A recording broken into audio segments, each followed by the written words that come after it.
వెంకటరెడ్డి గారు మా ఫాదర్ పేరు. 60 సంవత్సరాల ఏజ్ అండి, 60 years. 70 యూనిట్లు, పొద్దున 35, సాయంత్రం 35, 70 యూనిట్లు.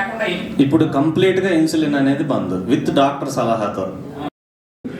నా పేరు బాలకృష్ణారెడ్డి. నేను 2009 నుంచి నేను మెడికల్ సర్వీస్ చేస్తున్నాను అనమాట. నా స్పెషాలిటీ ఏంటంటే గాయాలు అవుతుంటాయి కదా, సో దానికి మెషిన్స్ పెట్టి మేము మంచిగా చేస్తాం అనమాట. సో అది షుగర్ వల్ల కావచ్చు, ఏదైనా సర్జరీస్ అయినా కానీ సో స్పెషల్గా మేము ఇంటికి వెళ్ళి చేస్తూ ఉంటాం అనమాట. సో ఇందులో నేను 2010 నుంచి ఆల్మోస్ట్ వేరికోస్ వెయిన్స్ అని ఎన్నో రకాలుగా ఇబ్బంది పడేవాళ్ళు. అందులో షుగర్ ఉండి కాళ్ళు వేళ్ళు తీసేసిన వాళ్ళు బోల్డ్ మంది అనమాట. ఇప్పుడు మా ఫాదరే ఆల్మోస్ట్ 8 సంవత్సరాల నుంచి షుగర్తో సఫర్ అవుతుండు. ఆయనకి యాక్చువల్గా ఆల్కహాల్ వల్ల ఇదైందనమాట. సో ఆ 8 సంవత్సరాల నుంచి స్టార్ట్ అయింది, కాస్త మెల్లగా ఒక ట్యాబ్లెట్ నుంచి స్టార్ట్ అయింది. సో అలా ఇన్సులిన్ స్టేజ్కి వచ్చారు. ఆ ఇన్సులిన్ కూడా 10 యూనిట్లు 20 యూనిట్లు పోయి 70 యూనిట్లు తీసుకునే స్టేజ్కి వెళ్ళారు అనమాట. రోజుకి 35 యూనిట్లు పొద్దున, సాయంత్రం 35 యూనిట్లు ఇట్లా తీసుకుంటున్న పరిస్థితిలో ఆయన కూడా ఏంటంటే ఆయనకు తెలిసినవి అన్నీ ఫాలో అవుతూ ఉంటారు. సో అట్లా కూడా పెరుగుతూ వచ్చిందనమాట షుగర్. సో అయితే నాకు ఒక ఫ్రెండ్ ద్వారా నేను వాళ్ళ ఫ్రెండ్ వాళ్ళ ఫాదర్కి ఒక 6 సంవత్సరాల క్రితము ఈ మిషన్ పెట్టడం జరిగిందనమాట. సో ఆ పరిచయంలో ఎవరైతే ఆ పరిచయం అయ్యారో ఆ పర్సన్ నాకు మెసేజ్ పెట్టారు. సో ఇట్లా షుగర్ రిలేటెడ్ ఒకటి వచ్చింది ప్రోడక్ట్, మీరు ఒకసారి చూడండి అని చెప్పేసి సార్ది లింక్ పెట్టారు. లింక్ పెడితే నేను ఫస్ట్ జాయిన్ అవ్వలేదు.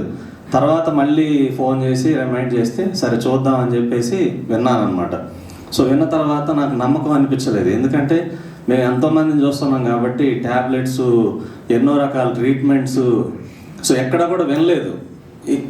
నేను విన్నది ఏంటంటే కాకరకాయ జ్యూస్ తాగుతారు, లేకపోతే ఆ జ్యూస్ ఈ జ్యూసే విన్నాం తప్ప సో అది కంటిన్యూ చేసి కంప్లీట్గా మందులు మానేసిన వాళ్ళు అనేది నేను ఈ 16 సంవత్సరాలు నేను చూడలేదు. సో ఎవరిని షుగర్కి సంబంధించి సో ఎంతోమంది పేషెంట్స్ని కలిసాము, ఎవరిని చూడలేదు. అది పెరుగుతూ వస్తుంటుంది తప్ప తగ్గడం అనేది అసలు ఉండదు, మీకు హిస్టరీలో, మెడికల్ హిస్టరీలో లేదు. సో అయితే నేను దీని గురించి చెప్పిన తర్వాత ఫస్ట్ గూగుల్, ఎవరైనా ఇప్పుడు మీకు ఏదైనా తెలిసిందనుకోండి ఎక్కడికి వెళ్ళి సెర్చ్ చేస్తారు, గూగుల్లో సెర్చ్ చేస్తారు. నేను కూడా ఈ స్కాపస్ జనరల్స్, లేకపోతే థాయిలాండ్ మెడికల్ అసోసియేషన్, ఇవన్నీ కూడా రీసెర్చ్ చేశాను అనమాట. సో ఆ జర్నల్స్ అవన్నీ చూసి అప్పుడు నాకు కొంత నమ్మకం అనిపించింది. నమ్మకం అనిపించిన తర్వాత మళ్ళీ మీట్ అయిపోయి వెంటనే ఇప్పుడు ఎన్నో డబ్బులు ఖర్చు పెడతా ఉంటాం. ఈ 13,000 అనేది నథింగ్. ఒక హాస్పిటల్కి పోతే జస్ట్ ఒక్కసారి టెస్టులు చేశారనుకోండి ఒక 20,000, ఒక 10,000 ఈజీగా లేసిపోతాయి. అలాంటిది 3 నెలలకి కోర్సు 13,200 అంటే ఏముంది, నథింగ్ అని చెప్పేసి వెంటనే క్రెడిట్ కార్డ్, అమౌంట్ లేకపోయినా క్రెడిట్ కార్డులో ఆర్డర్ పెట్టేసి మా ఫాదర్కి పంపించాను. ఆయన స్టార్ట్ చేసిన 10 రోజులకి ఆయనకి తెలిసిపోయింది అన్నమాట, బాడీలో తెలిసిపోయి ఆటోమేటిక్గా 35 యూనిట్లు పొద్దున ఇన్సులిన్, సాయంత్రం ఇన్సులిన్ అనేది తగ్గించుకున్నారు. తగ్గించిన తర్వాత అలా వాడుతూ నెల రోజుల తర్వాత టెస్ట్ చేయించుకున్నారు. షుగర్ అనేది పెరగలేదు, అలానే ఉంది. 35 యూనిట్లు తీసేసినా కానీ మళ్ళీ అంతకుముందు ర్యాండమ్గా చేసేవాళ్ళు సార్. 250, 260 ఉండేది ర్యాండంలో 260 అట్లా ఉండేది అనమాట. అలా చేయించుకున్న తర్వాత నెలకు ఒకసారి చేయించుకుంటూనే ఉన్నారు. ఒక 20 యూనిట్లు, 30 యూనిట్లు అట్లా తగ్గుతూ వచ్చింది. మొన్న ఒక 3 months తర్వాత చేపిస్తే 180, 190కి వచ్చింది అనమాట ర్యాండమ్ అనేది.